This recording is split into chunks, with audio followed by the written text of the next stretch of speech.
আসসালামু আলাইকুম, welcome to my channel. আমি আপনাদের সাথে আছি সাদমান নাসিব।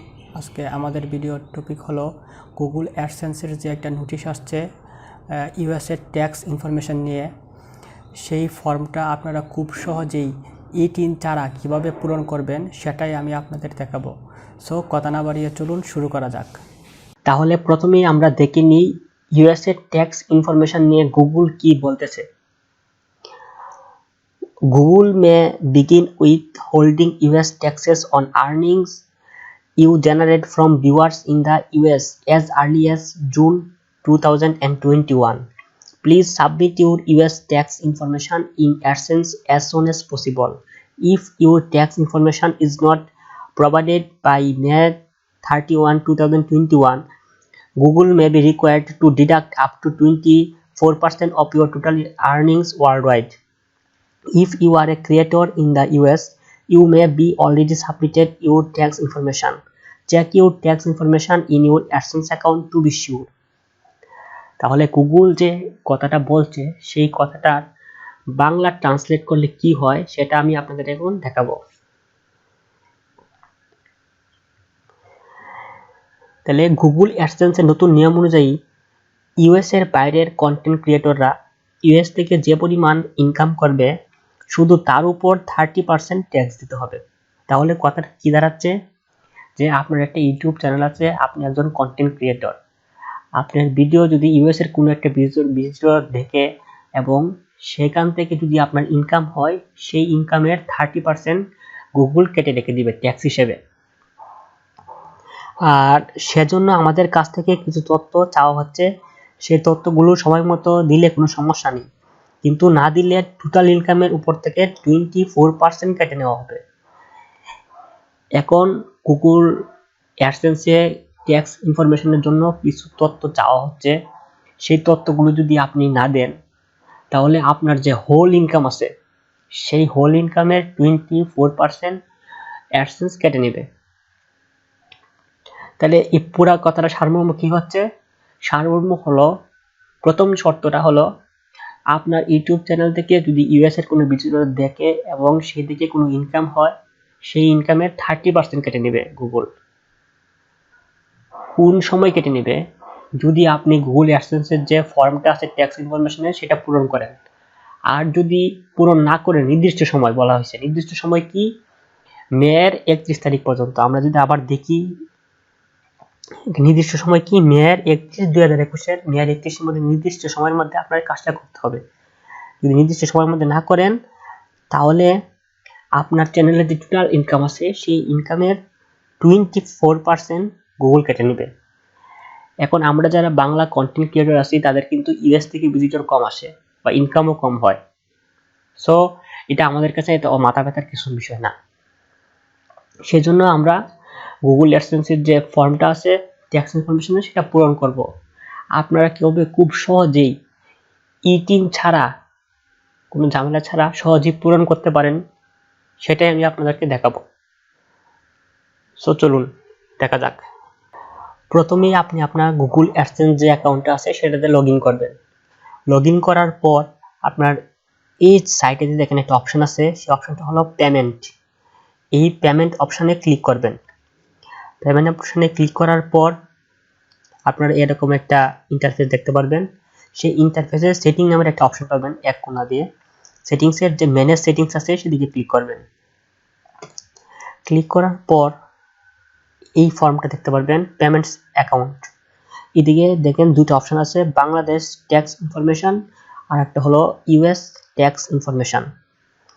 এদিকে কি আমরা প্রথমেই কি দেখছি যে গুগলের যে ট্যাক্স ইনফরমেশন বিষয়ে যে নোটিশ আছে, সেই নোটিশে বলা হয়েছে যে ইউএস এর ট্যাক্স ইনফরমেশনটা তাদের জরুরি, মানে আমাদের পূরণ করতে হবে যারা ইউএস এর বাইরে আছি, আমরা কন্টেন্ট ক্রিয়েটর। সো আমরা বাংলাদেশের যে ট্যাক্স ইনফোটা আছে সেটা গুরুত্ব দিব না, আমরা ইউএস এর যে ট্যাক্স ইনফরমেশন আছে সেটা পূরণ করব। সেজন্য আমরা যে একটা কলমের মতো একটা ডিটেল অপশন আছে সেদিকে ক্লিক করব। ক্লিক করার পর এই যে ম্যানেজ ট্যাক্স ইনফরমেশন এই অপশনে ক্লিক করব। ক্লিক করার পর আপনারা এই যে ইটস ম্যানেজ ট্যাক্স ইনফরমেশন এমন একটা পেজ দেখতে পারবেন। এরপরে আমরা অ্যাড ট্যাক্স ইনফরমেশনে ক্লিক করব। ক্লিক করার পর আপনার যে গুগল অ্যাডসেন্সের অ্যাকাউন্টটা যেই ইমেলের আন্ডারে আছে সেটার পাসওয়ার্ড বলবে, সেই পাসওয়ার্ড দেওয়ার পর আপনি নেক্সটে ক্লিক করবেন। এরপর এরকম একটা পেজ দেখতে পারবেন যেদিকে লেখা থাকবে United states tax information.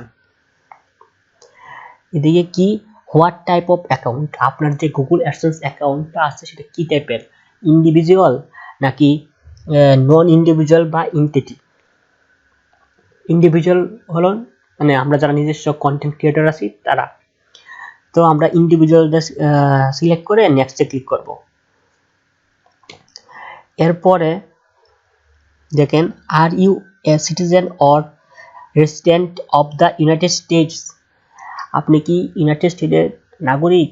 No, আমরা বাংলাদেশের নাগরিক, তাই আমরা নো অপশনটা সিলেক্ট করব। সিলেক্ট করার পর select W8 tax form type. এখন দেখেন দুটো অপশন আছে, একটা অপশন দুটো অপশন। প্রথম যে অপশনটা আছে এটা হলো আপনার নন ইউএসএ রেসিডেন্ট, আর 2 নাম্বার যে অপশনটা আছে সেটাও নন ইউএসএ রেসিডেন্টের জন্য। কিন্তু পার্থক্যটা হলো প্রথম অপশনটাতে আপনার ইউএস এর সাথে কোনো বিজনেস কানেকশন নেই, যেহেতু আমরা যারা কন্টেন্ট ক্রিয়েটর আছি বাংলাদেশে বসবাস করি, তাদের ইউএস এর সাথে কোনো কানেকশন নেই, তাই আমরা প্রথম অপশনটা সিলেক্ট করব। আর আপনি যদি ইন্ডিভিজুয়াল ক্রিয়েটর হন এবং আপনার ইউএস এর সাথে কানেকশন থাকে ট্রেড বা বিজনেস পারপাস, তাহলে আপনি 2 নাম্বারটা সিলেক্ট করবেন। আমি ধরে নিলাম আপনি বাংলাদেশের নাগরিক আমার মতোই এবং ইউএস এর সাথে আপনার কোনো কানেকশন নেই, তাই প্রথম অপশনটা সিলেক্ট করে এরপর স্টার্ট ক্লিক করবেন। স্টার্টে ক্লিক করার পর W8 BN ট্যাক্স ফর্মটা দেখতে পারবেন। এই ফর্মে নেম অফ দ্য ইন্ডিভিজুয়াল, আপনার যে গুগল অ্যাডসেন্সের নামটা আছে সেই নামটা এদিকে দিবেন। এরপর আপনি আপনার কান্ট্রি সিলেক্ট করবেন। আমরা বাংলাদেশের নাগরিক, আমরা বাংলাদেশ সিলেক্ট করব। এরপরে যে দুটো অপশন আছে সেগুলো অপশনাল, এগুলা ইউএসএ যারা আছে তাদের জন্য প্রযোজ্য। ফরেন টিন আর SSN certificate, social security number, এটা ইউএসএ তে বাংলাদেশের প্রয়োজন নেই এবং অপশনাল, আমরা স্কিপ করে নেক্সটে ক্লিক করব। নেক্সটে ক্লিক করার পর 2 নাম্বার আছে হলো অ্যাড্রেস, পার্মানেন্ট রেসিডেন্স অ্যাড্রেস। দিয়ে পার্মানেন্টে ক্লিক করার পর আপনার কান্ট্রি বাংলাদেশ সিলেক্ট করবেন। এরপর অ্যাড্রেস লাইন 1, মানে গুগল অ্যাডসেন্সে আপনার যেই অ্যাড্রেসটা দেওয়া আছে সেই অ্যাড্রেসটাই হুবহু নকল করে এদিকে দিয়ে দিবেন। এরপর নিচে আরেকটা অপশন আছে mailing address is same as permanent residence address, মানে আপনার মেলিং অ্যাড্রেসটা পার্মানেন্ট রেসিডেন্স অ্যাড্রেসটা সেম নাকি আপনার ঠিক মার্ক দিবেন। টিক মার্ক দেওয়ার পর নেক্সটে ক্লিক করবেন। নেক্সটে ক্লিক করার পর 3 নাম্বার যে অপশনটা আছে tax treaty, are you claiming a reduced rate of withhold under a tax treaty. এই যে এই অপশনটা আছে এটা আমি দুইটা অপশন নো এবং ইয়েস। নো কোন কাজে ব্যবহার করবেন, ইয়েস কোন কাজে ব্যবহার করবেন এবং সুবিধা কি অসুবিধা কি আমি আপনাদেরকে এখন বলবো।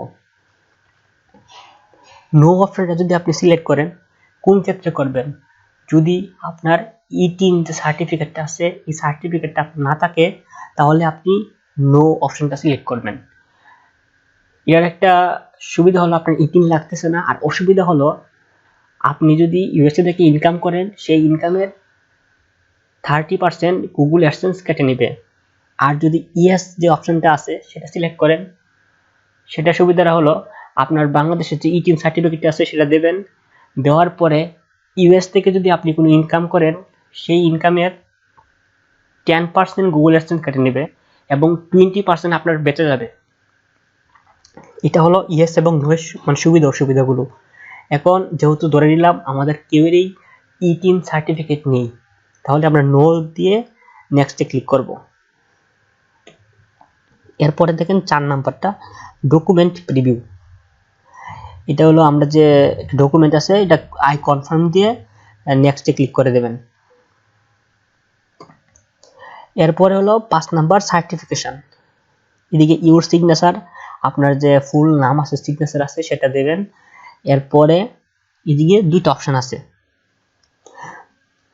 আর you the person listed in the signature section, মানে এদিকে যে সিগনেচার করছেন এই সিগনেচার সেকশনের পারসনটা কি আপনি নিজেই, তাহলে আমরা এটা ইয়েস দিব, ইয়েস দিয়ে আমরা নেক্সটে ক্লিক করব।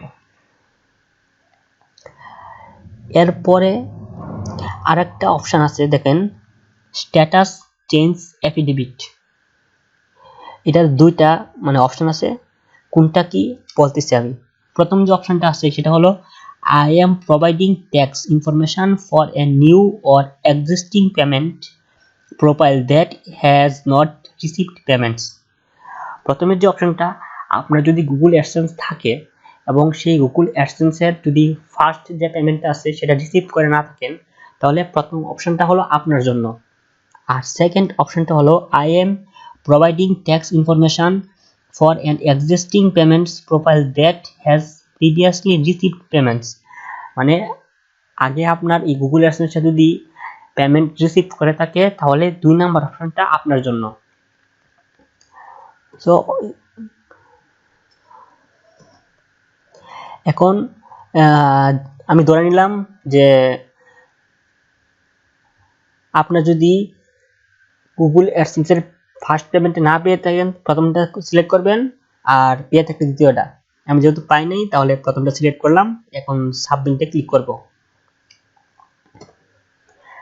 সাবমিটে ক্লিক করার পর এই দেখেন ম্যানেজ ট্যাক্স ইনফরমেশন, আমার সব সাবমিট হয়ে গেছে, কাজ ফিনিশ। এদিকে আমি ই-3 সার্টিফিকেট ছাড়াই আমি আমার কিন্তু কাজ সম্পন্ন করতে পারছি।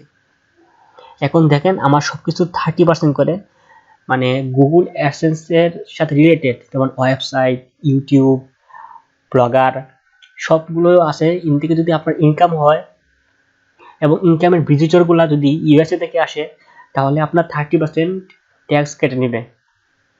আমরা যেহেতু ই-3 সার্টিফিকেটটা ইউজ করি না, আর যদি ই-3 সার্টিফিকেটটা ইউজ করতাম তাহলে অ্যাডসেন্স থেকে মানে ইউএসএ থেকে ভিজিটরের যে ইনকামটা হতো সেই ইনকামের 10% ট্যাক্স কাটা হতো। সো আশা করি মোটামুটি আপনি ক্লিয়ার হতে পারছেন। এই যে ট্যাক্সের বিষয়ে সব তথ্যগুলা আমি সঠিক তথ্য এবং ইউটিউব থেকে কি বলতেছে না বলতেছে বা গুগল থেকে অ্যাডসেন্স থেকে কি বলতেছে সব ইনফরমেশন জেনে আপনাকে জানানোর চেষ্টা করছি। ভিডিওটা যদি ভালো লাগে তাহলে অবশ্যই একটা লাইক করুন, বন্ধুদের সাথে শেয়ার করুন, আমার চ্যানেলের অন্যান্য ভিডিওগুলো দেখুন। অন্যান্য ভিডিওগুলো যদি ভালো লাগে তাহলে চ্যানেলটি সাবস্ক্রাইব করুন। ভিডিওটা লাস্ট পর্যন্ত দেখার জন্য আপনাকে অসংখ্য ধন্যবাদ। Bye bye.